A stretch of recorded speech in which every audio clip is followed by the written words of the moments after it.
Hi everyone, and welcome to this edition of the Portage Dev Diary. Let's get right to it. You can see this is the new, sort of work in progress of the dashboard or the homepage. Right now it's just listing links into your boards, into your chats, and also some of the latest trends. Future vision for this is to make it a lot more actionable, to bring up information that's timely and relevant so that you can jump into the thing that you need to. But for today, let's just have a look in the boards. There's been a lot of development in that space, so let's just jump right in. So here's a board I prepared earlier just for this demo. And just to recap, some of the features that we looked at last time was around applying layouts to make things look a little bit more tidy. The look and feel is still being worked on. So still some improvements to make, but for example, we've got the ability to go into dark mode if you like to have that feature. But let's get on to the functionality. So just to recap, we've got a strategic profile for my fictional organization, which is an aged care provider. We then generated some focus questions for what could that provider do to leverage this new technology platform to overcome outdated ICT systems and improve operational efficiency. We then scanned for trends related to that question. We then generated a 2x2 scenario matrix based on the uncertainties of regulatory changes in innovation and product development. That then created these scenario titles. Here's the scenarios themselves, which are written in a narrative style, and it's identified what the key uncertainties there are. And it's just a little story of the day in the life of someone who's living in a world where these uncertainties have become true. There's then an impact assessment done on each scenario and how it or how the organization, according to the strategic profile, would fare in that scenario. So you can see that it's identified a number of impacts and then identified a number of strategic responses to those impacts that the organization could put in place. Each of those strategic responses has or becomes a course of action. So the idea there being a course of action is not yet a strategy. It's more like an idea. That's sort of why we're using that label. The course of action itself has some objectives, has a number of steps, has some risks, resources, and assumptions. Now this is all generated, so we can generate that again, and you can see that this will start to come through. You can't see it because it's actually filling out these other ones. And then we have each of those courses of action go into a stress test. Now that stress test evaluates that course of action against the scenario to see how it would score. So we can see here in the regulatory resilience scenario, the innovation incubator course of action isn't looking great. It's only scoring 60 out of 100, and we can go to the analysis and see why. It is suggesting focusing on compliance-driven innovations and reallocating resources to support regulatory compliance would help score higher in that scenario. So we could come down to that innovation incubator. We could adjust the objectives, the steps, or any of the other things here, particularly the resources, which was calling out for. We could adjust that to include more of the regulatory support staff, and then rerun that stress test to then achieve a better score. That's if that's what you wanted to do. The whole point of this is to start creating opportunities to have discussions about different ways of doing things. So it would be a choice to make to have an innovation incubator that's focused on regulatory innovation, or maybe that's a choice you don't want to make. So where do we go from here? After we've considered what the different courses of action are, the next step is to start to formulate a strategy. And so that's really about starting to make some actual choices. So we've got the robust strategy node, and I'm still working on implementing a number of different frameworks. So right now is looking simply at Roger Martin and A.G. Lafley's Play to Win framework. It's really focused on creating choices. There's other frameworks that I'm looking at. There's one, for example, called Odyssey 3.14, which is really about business model innovation with technology. So as those get implemented, the different user experience here will change. So it's not there right now, but you can sort of see how that would work. And what this does is lets you then choose, okay, we definitely want to go ahead with these courses of action. Let's start to articulate this as a strategy. So same kind of experience as the other nodes where you've got a section and a little editing area, and then you can start to generate things. So we've asked it to generate a vision statement. So it's saying to lead the aged care industry by seamlessly integrating advanced technology to enhance operational efficiency, ensuring exceptional care and satisfaction for our customers. So I'm not sure that's super inspiring, but it's a start.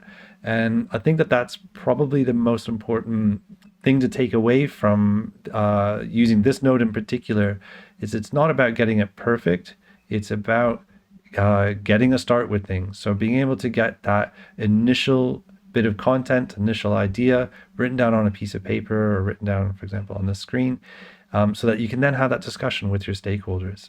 So you've got a starting point where you can then do the wordsmithing. So same thing, we can start to generate all these things and say, all right, well, what are the potential success metrics for this section? So we can open that up and have a better look.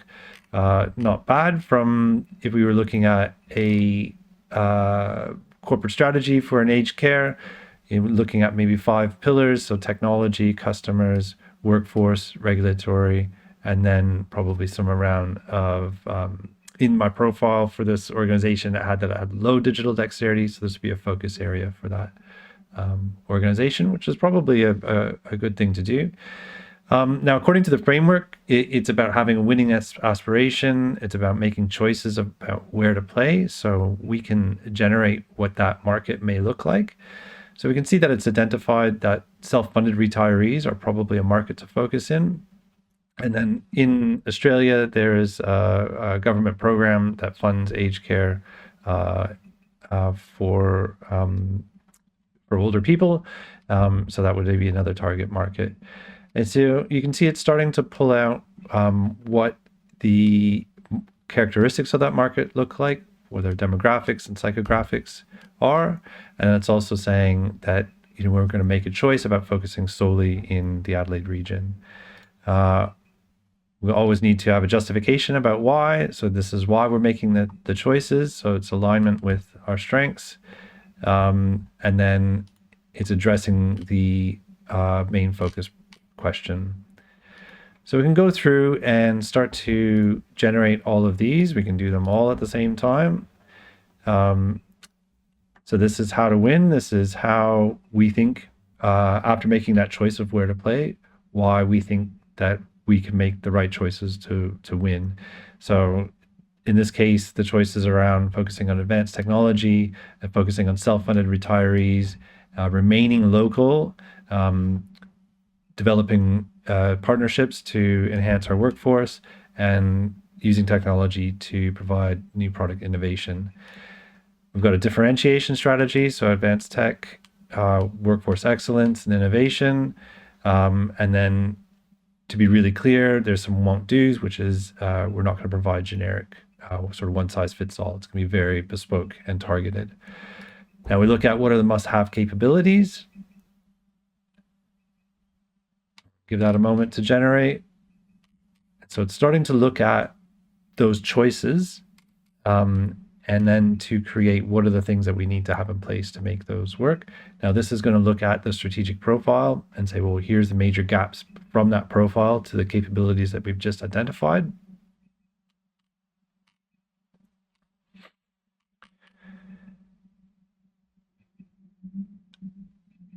And that does take a little bit of time to generate, but it's come up with a number of initiatives to close the gap on those capability gaps. And then the last bit in this framework is to identify the management systems that you need. So for example, the key systems or processes that need to be implemented. So we're looking at, in this case, a significant technology platform deployment. So integrating that is going to need a significant uplift in capability around how does the organization adopt that technology. And you can see all the rest of the other things it's suggesting there. We need some performance metrics. So how do we measure not the performance of each of those initiatives, but the overall performance of this strategy? So, for example, how aligned is the organization to the strategy? What's our completion rate on the initiatives? And certainly something that's going to help this organization work better together is to look at a number or some way of evaluating how well is this organization behaving in a cross-functional way. So one of the issues for this aged care was that it was very siloed. And so part of this strategy should be putting in systems and processes to overcome those silos. Lastly, we've got risk management. So it's identifying some key risks that we should be worried about. Now, what's interesting about this framework is that as each of these have been generated, I'll just give this one a moment to finish so we can have a look at the whole thing. While this thing is coming through, and it's taking quite a bit of time today, all of these bits of text are all linked to one another. So when we come back to our winning aspiration, for example, regenerating the vision statement is going to be based on some of the other bits of content that are in other parts of the framework. Now, I don't think it's going to change much, but it could. And for example, the success metrics have changed now. So now it's looking at the technology platform utilization rate is a key metric. And so what you could do is you could work with your team to go through each of these independently and then look at how they change. So what you kind of see here is, it's kind of really hard to see, but there is a tiny little undo button. So I am working on a history for each of these. So you'll be able to go back and forth over time as you do different generations. So that's the strategic choice framework. There'll be other frameworks implemented. So I did a bit of research. I think there's about 5 that are looking very interesting and approachable.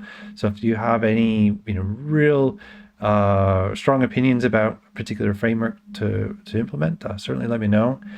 Now, lastly, what do we do now that we've got this strategy? We actually need to start to communicate it. So the last node to look at today is generating the content. Now, this one is going to be a lot of work in the future because there's so many different ways of communicating these types of things. So I've only implemented right now the email/memo. What I am looking at in the future is creating presentations or slides, and then even a long document. But right now, let's just look at the memo. Let's make it short. Let's just use bullets. And so what that's going to do is look at the strategy node, the strategic choice framework, and it's going to pull out just a quick little memo. And so this might be the memo that you could send out to your team saying, this is the draft. This is what we're going to talk about today. When we do our strategic planning meeting, you might look at the longer option and say, let's put that into a more of a prose where we're going to write in sentences to really focus on the narrative and the story that we're trying to tell. So that's it to show you today. What I am working on next will be quite a number of things. So cleaning up the user experience is certainly really high on the list. Working on the initial experience after I'm done recording this video, we'll be doing more on this dashboard, doing more of the experience of when you first become a user. So the initial onboarding videos and other things to help you get the most out of the platform. And then I think that'll probably take another week. But 2 weeks after that, we'll start to look at inviting people to start to use the platform. I'll spend about 2 weeks before that doing some security analysis. There's a number of tools I can run just to make sure that everything is as tight as it can be. And then we'll do some performance testing and enhancing, and obviously some work around just making sure that everything's really solid and stable. And then the plan is to start inviting people one at a time, I think. So if you're really interested, let me know, and I'll put you to the front of the list. And we'll go through a video call together where I'll walk you through individually and just make sure everything's working as we get closer to officially launching the product. So thank you again for tuning in. If this is your first time watching a video, please watch any of the other ones. You can check out the website, so www.portage.so. You can find me on LinkedIn, just look for my name. You can also see the links that are in this video for anything else. And thanks for tuning in, and we'll see you again.